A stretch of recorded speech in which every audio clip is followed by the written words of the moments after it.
ঢাকা বিশ্ববিদ্যালয়ের শিক্ষার্থী শাহরিয়ার আলম শাম্মুর খুনিদের দ্রুততম সময়ের মধ্যে গ্রেফতারের দাবি জানিয়ে অবস্থান কর্মসূচি স্থগিত করেছে ছাত্রদল।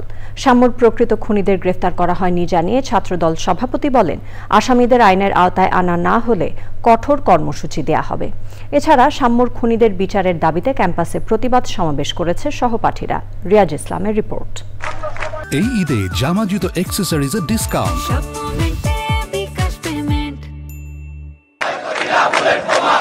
ঢাকা বিশ্ববিদ্যালয়ের শিক্ষার্থী ও ছাত্রদল নেতা শাহরিয়ার আলম শাম্মু হত্যার বিচারের দাবিতে বৃহস্পতিবার সকালে শাহবাগ মোড় থেকে হোটেল ইন্টারকন্টিনেন্টাল পর্যন্ত সড়কে অবস্থান নেন ছাত্রদলের নেতাকর্মীরা।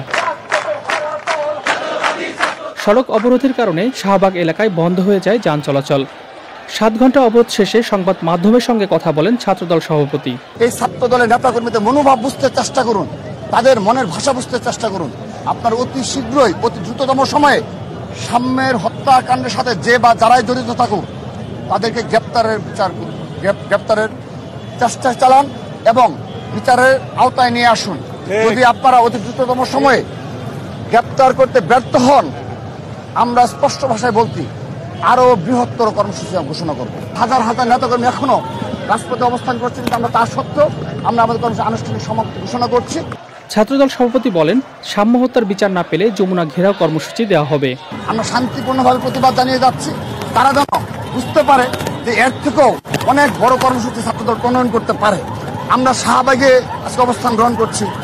আমরা যদি আমাদের প্রয়োজন মনে করি, যদি আমাদের ভাই হত্যার বিচার না পাই, আমরা যমুনা ব্লক করতে বুঝতে পারবো না। শাম্মু হত্যার প্রতিবাদে অপরাজেয় বাংলার পাদদেশে বিক্ষোভ ও প্রতিবাদ সমাবেশ করেন শিক্ষক শিক্ষার্থীরা।